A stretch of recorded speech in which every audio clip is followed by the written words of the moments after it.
Bienvenidos a Valor con B, un podcast de Bestinver para que nos acompañes en nuestra pasión por la inversión. Bestinver es la gestora independiente de fondos de inversión y pensiones con más de 35 años de experiencia, perteneciente al Grupo Acciona. Hola Jorge, ¿qué tal? ¿Cómo estás? ¿Qué tal, Vicente? Muy bien, muchas gracias. Jorge Fuentes, gestor del equipo de renta variable internacional de Bestinver. Vamos a repasar un poco el momento de las carteras. Lo primero es que todos coincidíamos en que 2025 tenía pinta de que iba a ser un año volátil. Así parece que está siendo, ¿no? Esa caída tan fuerte que tuvimos en abril, a la que ha seguido una recuperación también fulgurante.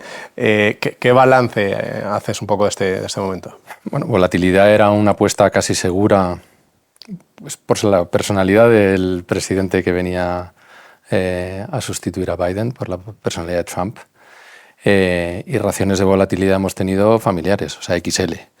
El balance para nosotros, ya sabes que para nosotros volatilidad es oportunidad y es razonablemente positivo porque la volatilidad nos permite estresar las tesis de inversión de las compañías que tenemos en cartera y en este caso confirmar nuestras tesis, que es un ejercicio que yo creo que es muy sano que lo hagamos, y el mercado te testa y tienes que testar tus asunciones y proyectar y ver qué sale, y en nuestro caso en ese aspecto ha sido un abril muy positivo. Luego la cartera, yo creo que el comportamiento nos gustaría que fuese mejor, pero yo creo que no está mal. Tenemos las carteras de internacional, Bestinfond y Bestinver Internacional, con revalorizaciones positivas, que yo creo que es un desempeño bueno después de haber tenido un 24 que fue notable, yo creo, con una revalorización cercana al 15, y un 23 fantástico con una revalorización cercana al 25, con lo cual, desde el punto de vista de revalorizaciones, bien, es verdad que en febrero llegamos a estar más 6, creo que fue, o más 7, más 6, creo que fue. No hemos recuperado esa revalorización en lo que va de año, pero estamos seguros de que lo vamos a hacer y lo vamos a superar. Y la seguridad emana de la creencia de que las compañías que tenemos en cartera valen mucho más de lo que cotizan.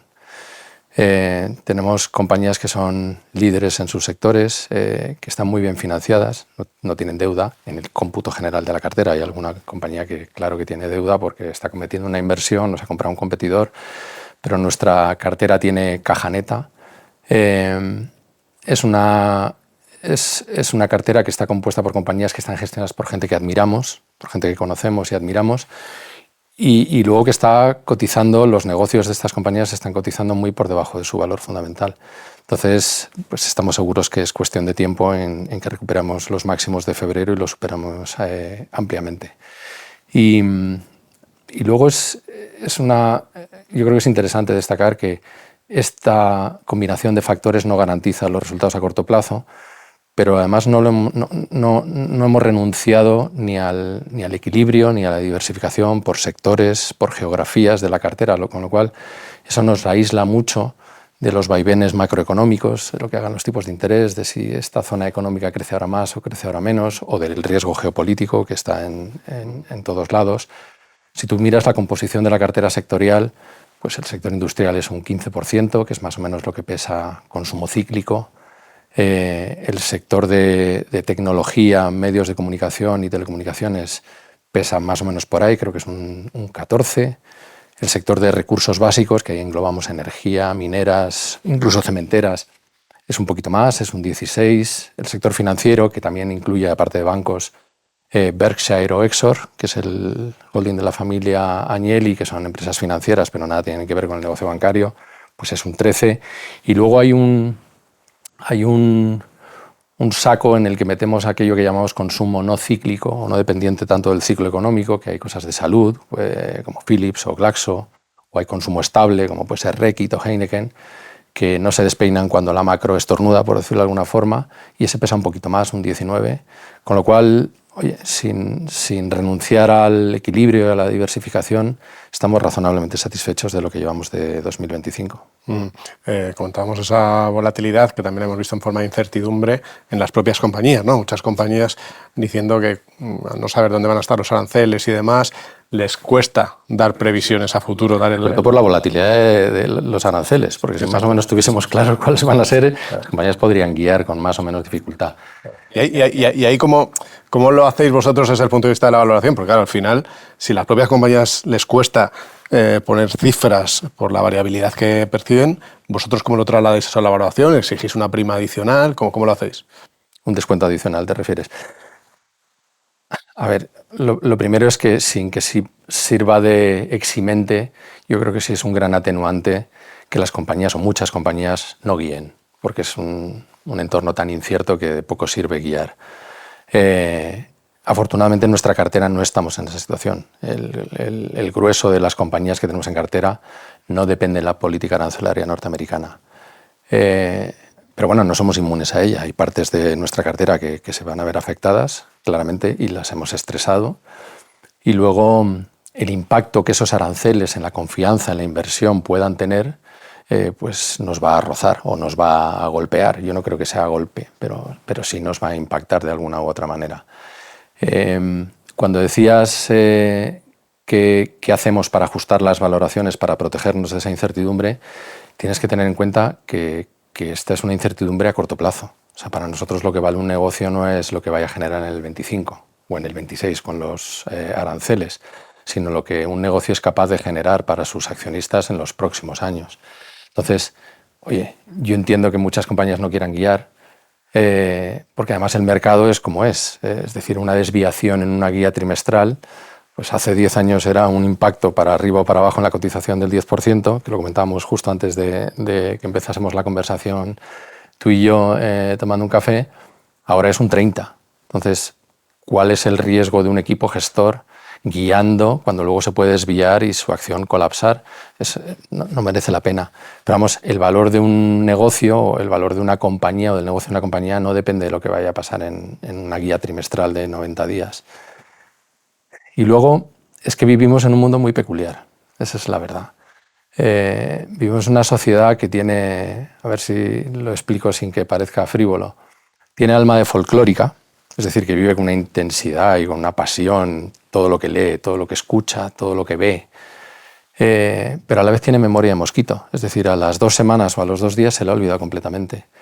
Y es verdad que ha habido un deterioro en los datos de sentimiento que podrían trasladarse luego a los datos de coyuntura, pero esto es algo que vimos en el 22 o en el 23, que todo el mundo esperaba una recesión más o menos profunda o que las inflaciones iban a estar a doble dígito durante mucho tiempo, y todo ese soft data, todas esas encuestas luego no se trasladaron en toda su magnitud a los datos de la economía y por tanto a los beneficios de las compañías, con lo cual nosotros utilizamos la macro para invertir en la micro, no hacemos proyecciones, pero entendemos que haya muchas compañías que no den guías. Y en cuanto a lo que decías de protegernos contra la valoración, contra la incertidumbre, eso es así siempre, pero no estrictamente en el corto plazo. Es decir, nosotros hemos hecho el ejercicio de estresar escenarios y ver qué desempeño pueden tener los beneficios de nuestras compañías, y creemos que en las valoraciones ya está reflejado un deterioro muy, muy pronunciado en muchas de ellas.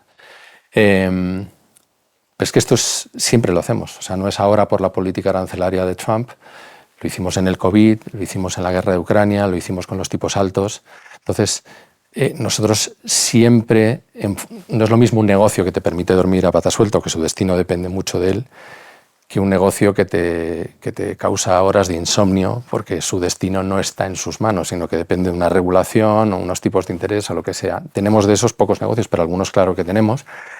Y lo que hacemos es exigirles una rentabilidad o una valla de rentabilidad o de retorno que tiene que saltar para estar en cartera. Y esa valla no la cambiamos, por mucho que cambie la coyuntura en el corto plazo. Y luego, y con esto concluyo, perdona que me he extendido un poco, es que las buenas empresas siempre se adaptan.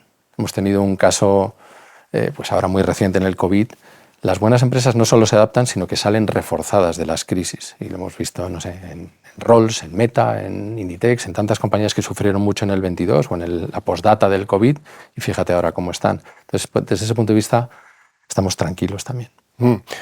Cuando hablabas de la poca memoria del mercado, me venía a la cabeza el final del año pasado, cuando se decía que Estados Unidos seguía liderando y por Europa ha apostado muy poca gente.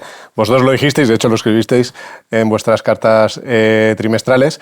Europa lo ha hecho mucho mejor en esta primera parte de 2025, pero no sé si el mercado en esa tendencia a muy corto plazo ahora se ha pasado de rosca o si no, o si pensáis que está bastante justificado ese cambio de humor tan fuerte que ha visto el mercado de no querer Europa a Europa es la solución casi. Sí, desde luego el optimismo sobre la economía europea y sobre los activos europeos ha cambiado drásticamente en 5 o 6 meses.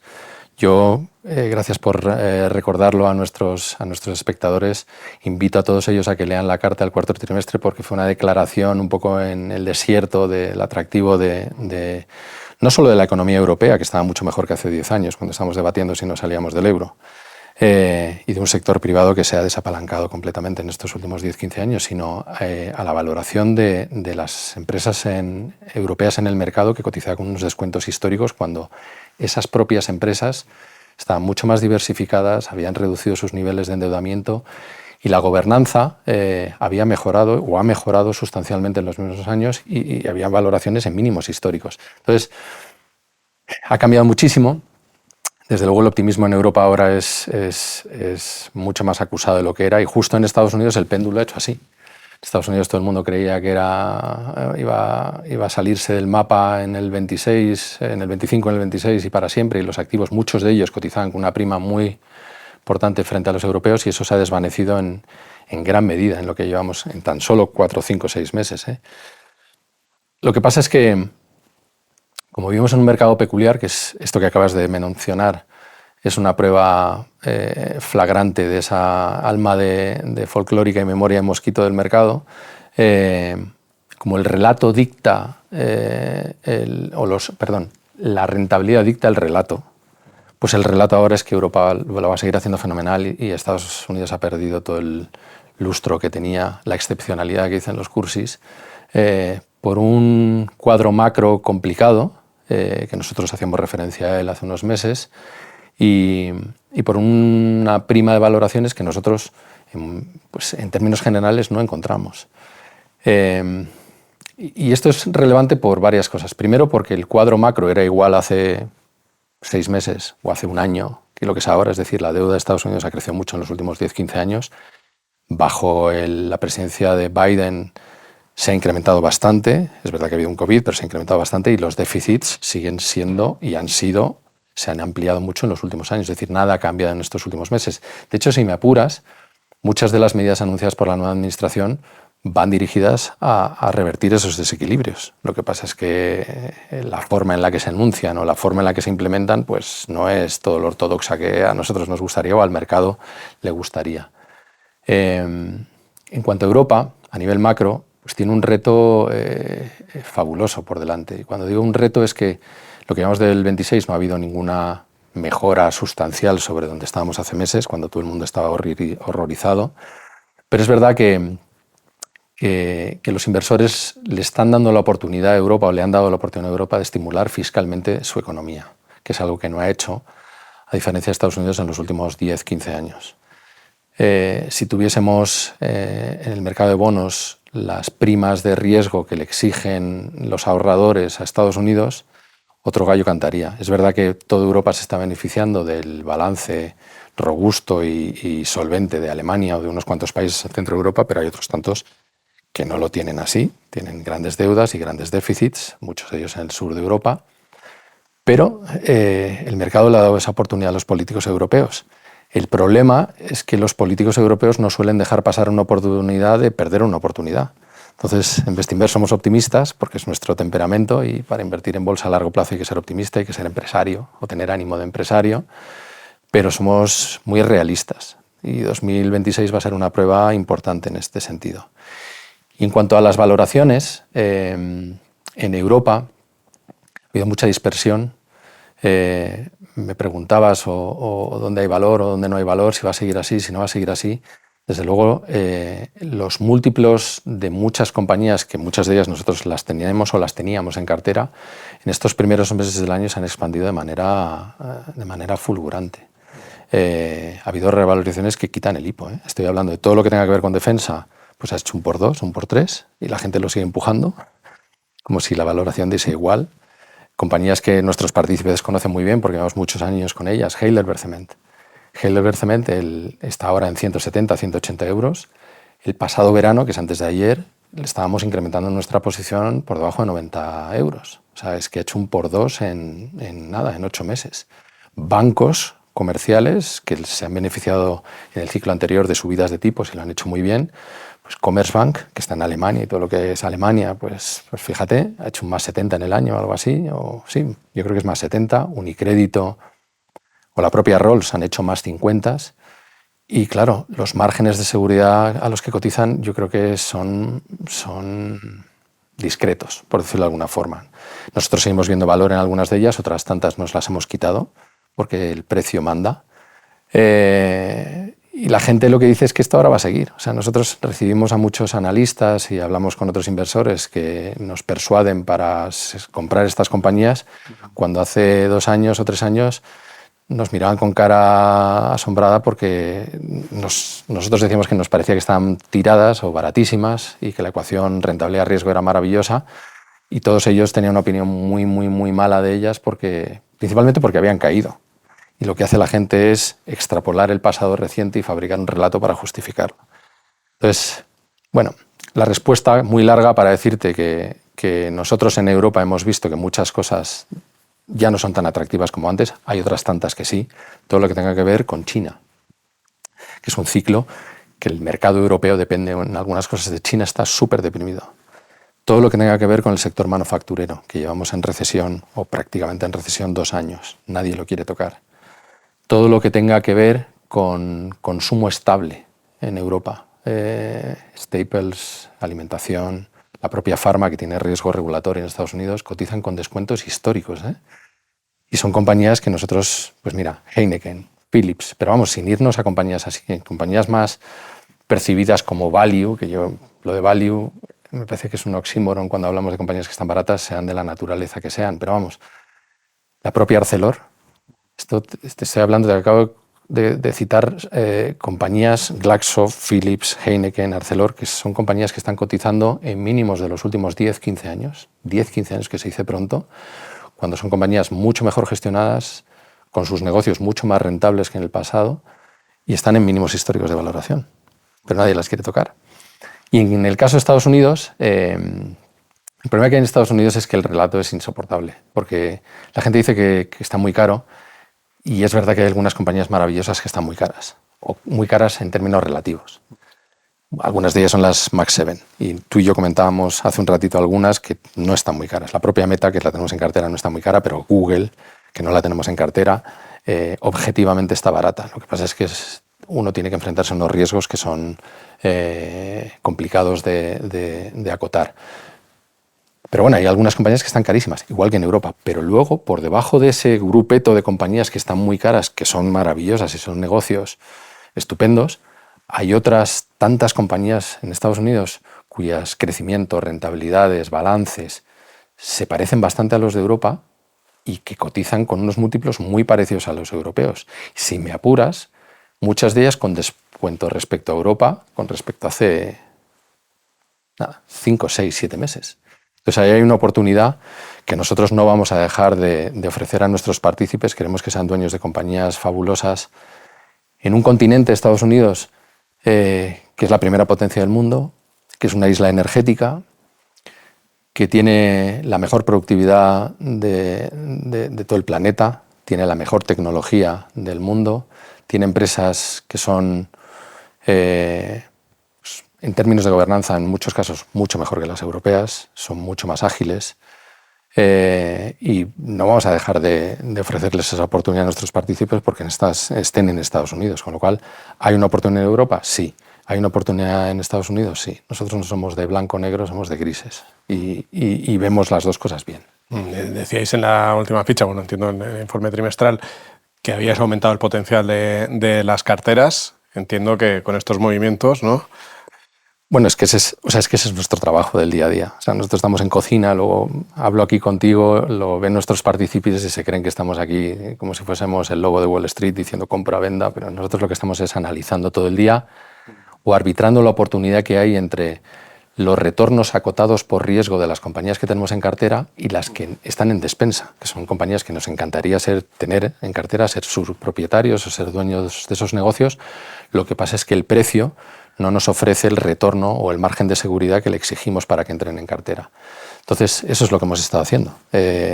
Vender, recolectar semillas que plantamos, regamos y abonamos hace unos años, y volver a sembrar cosas nuevas que el mercado percibe que tienen un deterioro estructural y nosotros estimamos que es coyuntural, o que el mercado sabe que es coyuntural pero no tiene la paciencia suficiente como para asumir que no todo no necesitas una gratificación instantánea para obtener buenos retornos a largo plazo, pero porque a largo plazo a la gente cada vez le importa menos.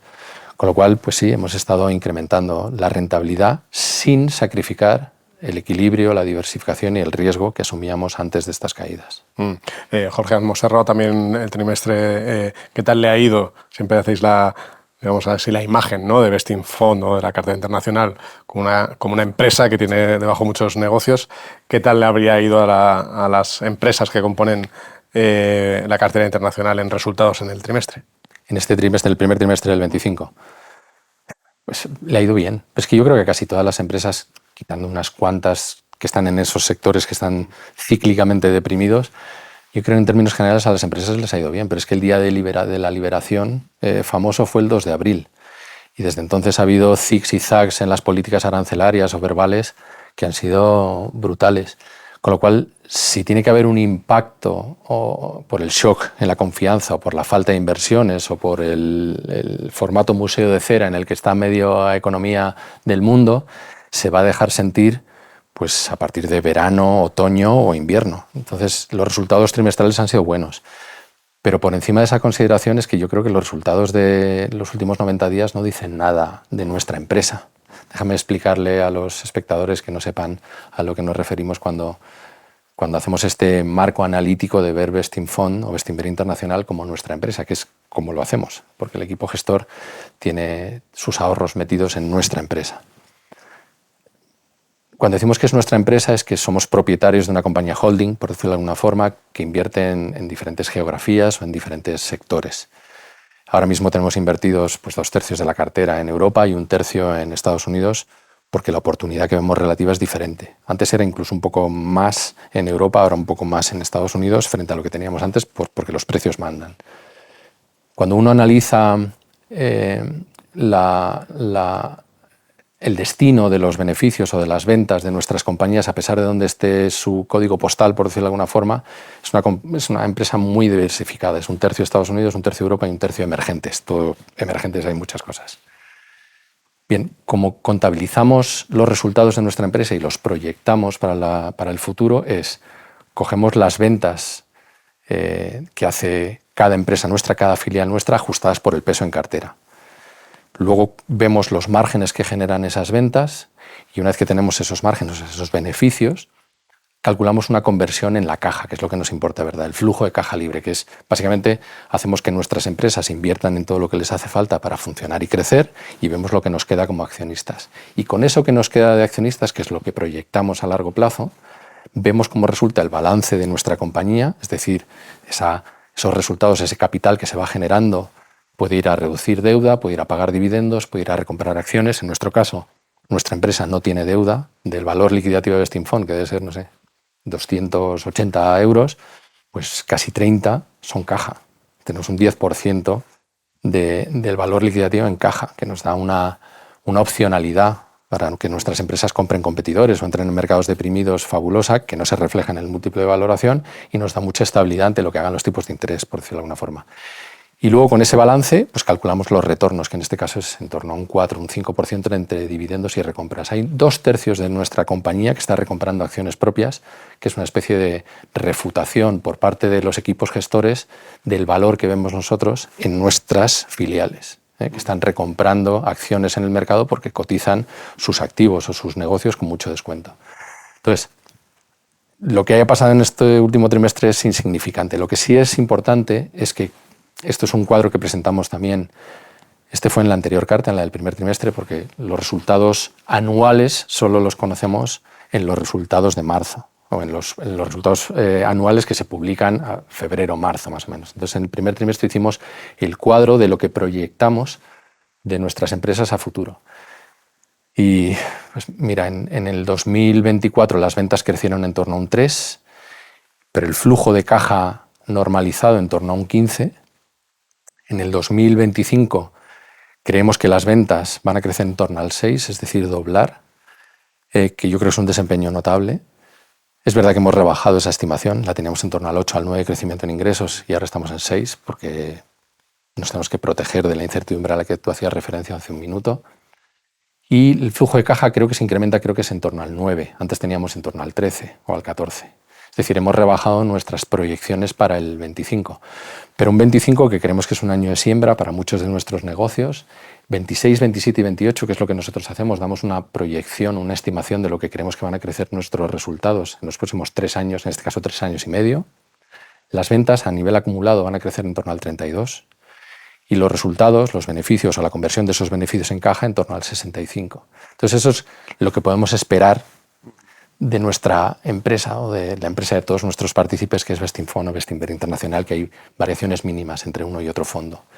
Si a eso le añades que el múltiplo de valoración de muchas de nuestras compañías está cíclicamente deprimido, porque están cíclicamente deprimidos esos negocios, o el mercado no los quiere tocar o no tienen momentum, pues a medida que esos resultados empiecen a materializarse y la gente los vea, creemos que el múltiplo de valoración se puede expandir. De ahí cuando te decía que creemos que nuestra empresa vale el doble de lo que cotiza ahora mismo en los mercados. Te voy a preguntar si me puedes contar algunos de los cambios que habéis hecho últimamente en cartera, pero antes, Berkshire Hathaway, que es una de vuestras posiciones, hemos conocido que Warren Buffett se va a jubilar, 94 años. Se baja del carro. ¿Cómo lo valoráis eso como accionistas de la compañía? Siempre es un cambio. A mí me da mucha pena, porque yo soy un seguidor de Buffett de toda la vida. Tomás y yo, cuando llegamos a Bestinver, una de las primeras inversiones que hicimos, si no la primera, pues las segundas, fue Berkshire, que nos ha acompañado durante todo este periplo de los últimos 5 años.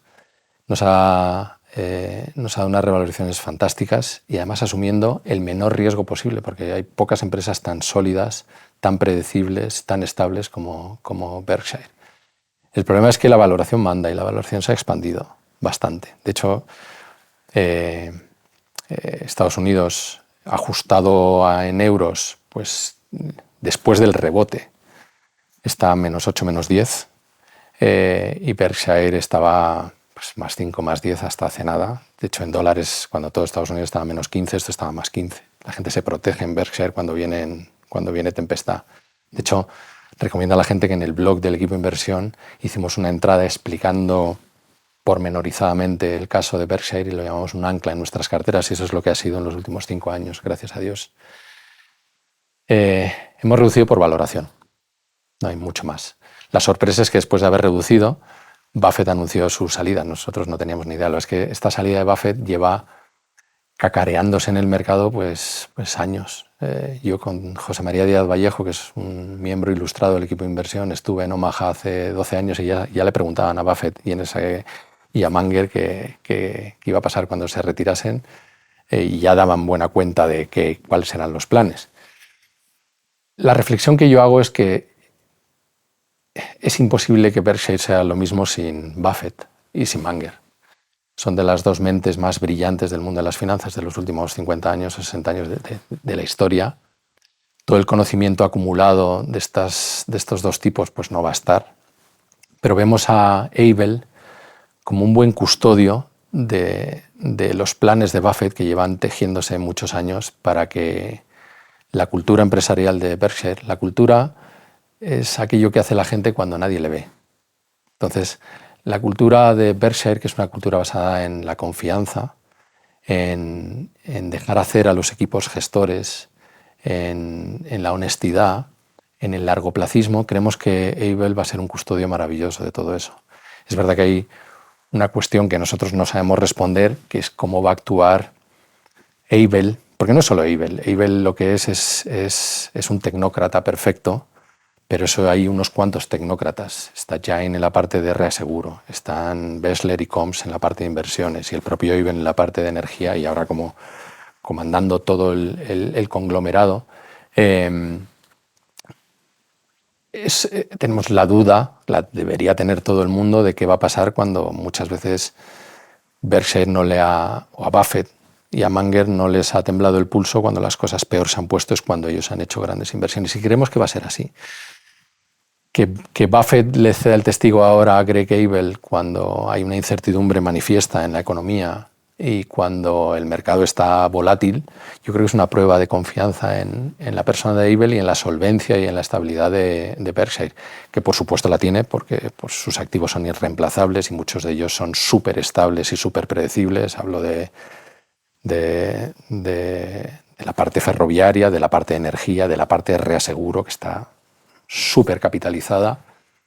Es que además tienen 350.000 millones en caja, que no toda esa caja es invertible, o sí.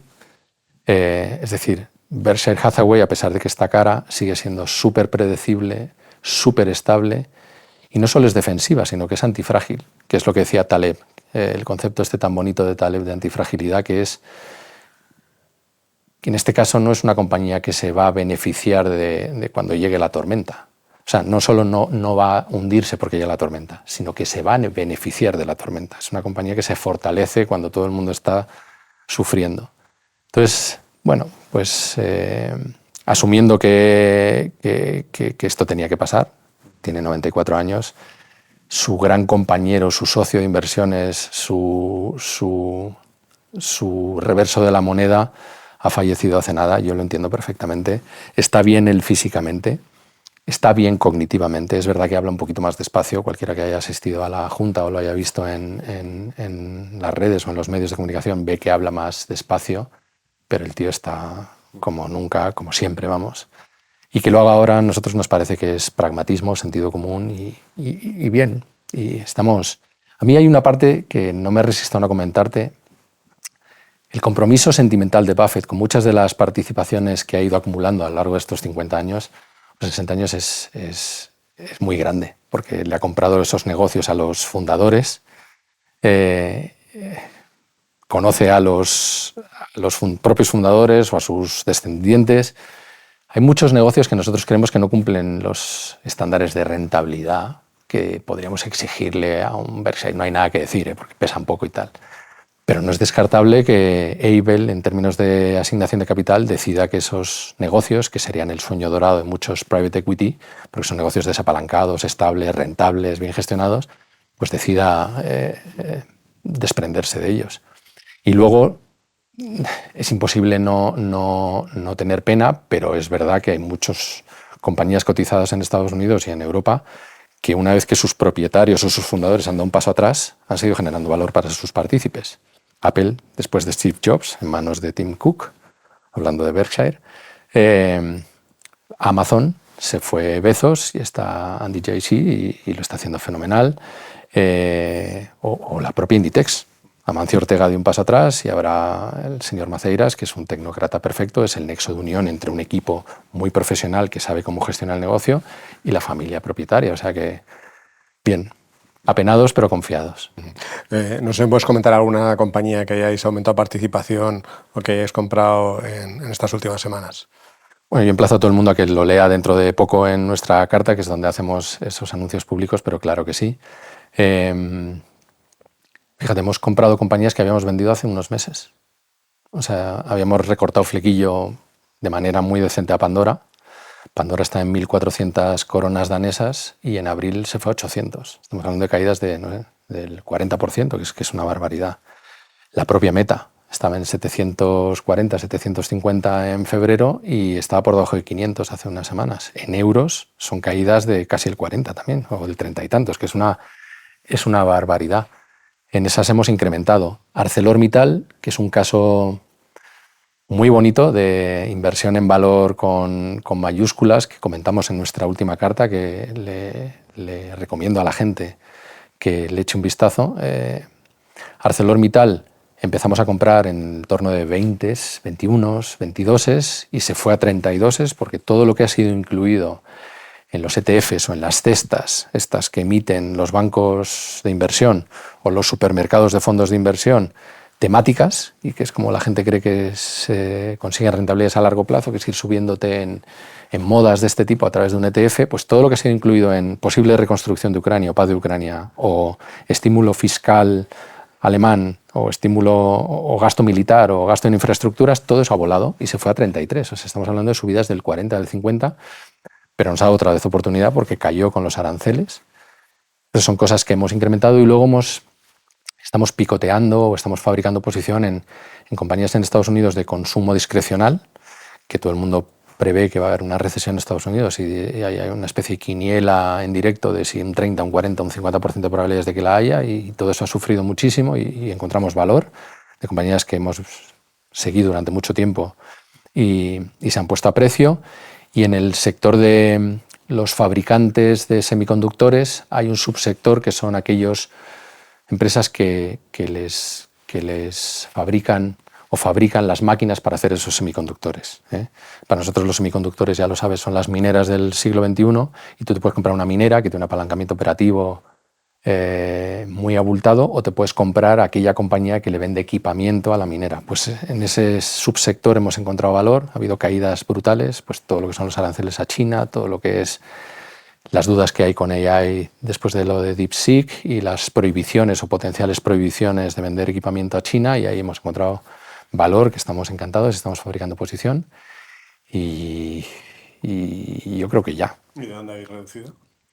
Pues hemos reducido en aquellas compañías que no tenían nada de momentum, que era un horror, y que lo han hecho fenomenal, que son viejas conocidas de todos ellos, que cuando se lo comentábamos a muchos partícipes nos miraban con cara extraña, pero gracias a Dios confiaron en nosotros, y 2 años después han hecho por 3, por 4, por 5 Heidelberg-Cement, que he hecho referencia a ella. Heidelberg-Cement está ahora cotizando a 1,4 veces el capital que emplea.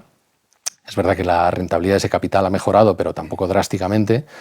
Pero vamos, tiene una expansión del múltiplo brutal, porque nosotros la estamos comprando a 0,3, 0,4 veces capital empleado, con rentabilidades sobre el flujo de caja de doble dígito altísimo. Y eso se ha reducido a dígito simple medio. Los bancos a los que te hacía referencia, Unicrédito, que ha tenido un performance maravilloso en lo que va de año y en los años anteriores, está ahora cotizando 1,4 veces valor tangible o valor en libros o fondos propios. Estaba a 0,6 hace un año o poco más de un año. Se ha doblado la valoración y los retornos han mejorado un poco, pero ya la gran mejora en los retornos ya se ha producido, que fue en toda la subida de tipos que repricearon el activo y no remuneraron el pasivo, perdón. Entonces se pegaron una forrada en margen de intereses. La propia Commerce ha rebotado un 70%. Esta es una compañía que estaba cotizando a 0,4 veces y ahora está a 1 vez. O Rolls, que lleva un más 50 en el año. Si es que ha habido revalorizaciones, como te decía, en Europa fabulosas, y todas esas, pues en mayor o menor medida, pues hemos recortado flequillo o nos hemos desprendido de ellas. Hemos recortado un poquito en algunas compañías defensivas, que lo han hecho muy bien en las caídas, porque la gente se refugia ahí. Seguimos teniendo posiciones relevantes porque están muy baratas, pero oye, lo arbitramos contra cosas más cíclicas o más expuestas a la política arancelaria, que se han crujido, y como te decía antes, los precios mandan y los precios nos guían, y en esas hemos reducido un poquito, o la propia Berkshire, que ya hemos comentado por un tema de valoración. Para terminar, Jorge, ¿qué le dirías a ese inversor que está viendo un poco los titulares, está viendo los mensajes de Trump, mira el gráfico de los valores liquidativos y las caídas fuertes, son movimientos que decías tú más frecuentes ahora que en el pasado y más pronunciados, que está un poco inquieto? ¿Qué le dirías? Pues que se vaya de veraneo tranquilo. No, o sea, es que llevamos 2 veranos en los que ha habido caídas del 10% en los mercados, o incluso de más del 10% en los mercados, en nuestros fondos también, y el que no miró se ahorró un disgusto o se ahorró una mala decisión en un momento malo para vender. Hay mucha gente que no asume que la incertidumbre es parte del juego de la inversión a largo plazo. Invertir con éxito no es intentar evitar la incertidumbre, es asumir que existe. Y la volatilidad es igual. Las peores decisiones se suelen tomar en las caídas. Entonces, nosotros lo que le recomendamos es que se aferre a unos principios, que son los principios de Bestinver, que le han dado muy buena rentabilidad en estos más de 36 años que llevamos generando valor a nuestros partícipes, que es la paciencia, que es es la herramienta que hace que converjan precio y valor en el largo plazo y que corrijan los excesos para arriba y para abajo. La confianza en que cuando compras buenos negocios bien gestionados, bien financiados, por debajo de su precio fundamental o de su valor fundamental, buenas cosas pasan en los próximos años, y eso es así, siempre ha sido así. Que entiendan que la renta variable es volátil, es incierta, tiene caídas. Es que no podría ser de otra manera, porque si no, no sería el activo más rentable a largo plazo. La recompensa a largo plazo de la rentabilidad que ofrece invertir en empresas cotizadas es la que es precisamente porque es incómoda. Si no, no podríamos cobrarla. La recompensa hay que cobrarla y hay que aguantarla. Son dos caras de la misma moneda: volatilidad, incertidumbre, caídas y rentabilidad a largo plazo. Luego, que se acuerde todo el mundo de que cuando están tranquilos, quien más y quien menos dice que tiene un plan para invertir en el fondo cuando haya caído, o en una empresa cuando ha caído un 30 o un 40%. El problema es que cuando eso se ha producido, esos planes se evaporan. Y es que lo que lees cuando han llegado las caídas parece que refuta o refuerza que debían caer, y todo lo que intentas aminorar esa incertidumbre obteniendo más información, todo parece que convergen, que van a seguir cayendo las cosas, porque lo que hace la gente es proyectar el pasado reciente. Y ese es un error brutal que, gracias a Dios, la mayoría de nuestros partícipes ya han aprendido, y lo que hacen, como ha ocurrido en estos últimos meses, es no vender, desde luego, o incluso comprar cuando llegan caídas. Y nada, que recuerden que este equipo gestor, como siempre, todo el equipo de inversión, está a lo que está, que es a intentar construir valor a largo plazo para nuestros partícipes, para nuestra empresa, para Bestinfond o Bestinver Internacional. Es lo que hemos estado haciendo en esta primera mitad del año, es lo que vamos a seguir haciendo en verano, es lo que vamos a seguir haciendo en el 25, y creemos que quedan años buenos de rentabilidad, porque tenemos buenas compañías compradas a buenos precios, y en el largo plazo el desempeño de las acciones o el desempeño de nuestro fondo no depende mucho de la casualidad, sino de la causalidad. Bueno, yo os agradezco además que deis transparencia y que os comuniquéis, aunque os gusta estar más en cocina que estar en la primera línea, pero gracias a esa información que compartís y a compartir vuestras tesis y vuestra filosofía de inversión, probablemente hace que haya más inversores que vayan teniendo más cultura financiera, y efectivamente en los momentos malos no solo no vendan, sino que compren. O sea que en ese sentido es que es fundamental. De hecho, sobre las caídas hemos hecho un esfuerzo ímprobo, gracias el gran peso de ese esfuerzo lo ha capitaneado José María Díaz Vallejo. Hemos hecho una serie de entradas en nuestro blog del equipo inversión, que lo pueden encontrar en nuestra página web, sobre la naturaleza de las caídas. Entonces eso es yo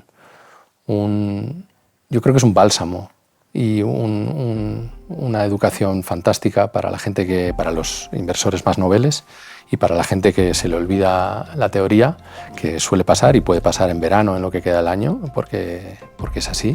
Pero volatilidad es el precio que hay que pagar para obtener buena rentabilidad. Entonces, que lo consulten, que lo lean, porque es lectura maravillosa para el verano. Y hemos hecho también un webinar sobre la historia de las caídas y cómo aprovecharlas y cómo generar rentabilidades a largo plazo, que está en YouTube, que también en este caso lo capitaneó José María de Vallejo, y es contenido de calidad de verdad para todo aquel que quiera ganar dinero a largo plazo en bolsa, que es a lo que estamos.